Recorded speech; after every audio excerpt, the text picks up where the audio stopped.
lazy exercise. Or comment. Obviously, I have to deal with this comment here. So, I made a video talking about how muscles work. The reason why you get tears, right? When you're working out, your muscle fibers do break from a lot of stress in certain, depending on how intense your workout is.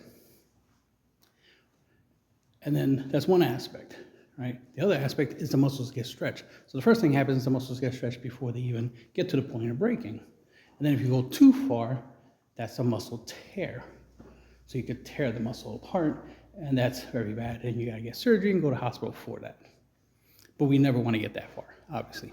But micro tears, which are smaller versions of the big tear, is going to happen because that comes from wear and tear.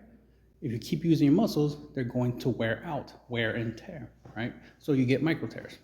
So there's that. And then of course, protein is to help repair that. Now, when it comes to your muscles getting bigger, right?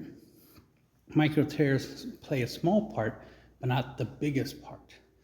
It plays a small part because once the tears are repaired, right?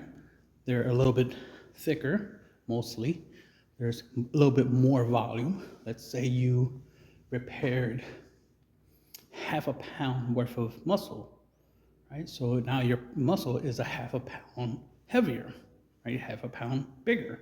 Obviously, the extra weight will also correlate to extra size. But it's only half a pound. But because the muscles were stretched prior to that repair, let's say the stretch created the size, or length, I should say, turn a pound of muscle, let's say hypothetically, into a pound and a half. So the stretch stretched it an extra half pound, right? So the muscle fibers are stretched out, extra half pound, plus you got some tears, and those tears were repaired. So now your 1 pound muscle turned into 2 pounds, technically, right? In this example. So that's the idea. So there's the stretching of the muscles to make them bigger, and then there's the tears that gets repaired, and then they become stronger. The fibers become stronger. Do they get bigger? Yes, they get a little bigger, but they do not become super big, right? They are not the main thing that causes your muscles to be big or swollen, right? Because your muscles is mostly, water, for example. So it's kind of like a balloon. So you got to think of like a water balloon.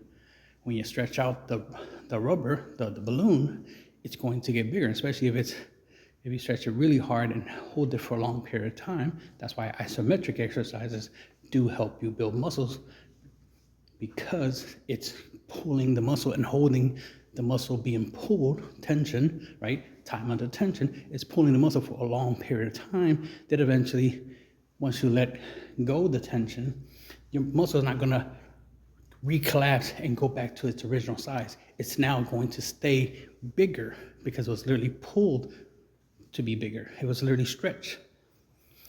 I use, in this comment, you see, I point out the fact of stretch marks. If you ever see stretch marks on your skin, when you look at it real close, you see that it looks obvious that the skin was like ripped, like stretched. It was pulled because it was.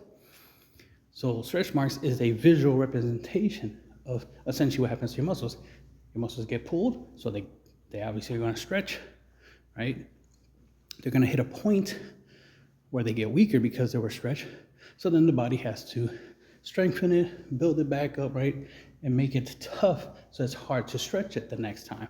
Ergo, make you stronger. So that means you need heavier weight to do the stretch part again. So the reason why we lift heavy weight every week and keep adding weight, progressive overloading, is to stretch the muscles more and more. So the muscle growing comes more from the stretching of the muscle. Now the muscle strength that makes the muscle durable and tough and able to handle heavy weights comes from the microfibers, right? The muscle fibers being repaired. That's where the micro tears things comes in. So hopefully that simplifies everything, right? it gives you an idea of how muscles work. That's the idea. Is like there's stretching and then there's actual tear. So think of a rubber band. What happens to a rubber band when you keep pulling it for so many times? You keep stretching it, it does get bigger. Take a rubber band, measure it, then pull it, put it on something where it's holding it, pulling it for a whole week, right? Then take it off that thing, right? And then measure it again. You will see that it's bigger. That's literally what happens to your muscles. Your muscles fibers are a lot like rubber, right? You pull them, they will stretch eventually, right? They will stretch beyond their elasticity, right? They hit their breaking point, and boom, they're bigger. They're going to be much bigger. So hopefully that helps.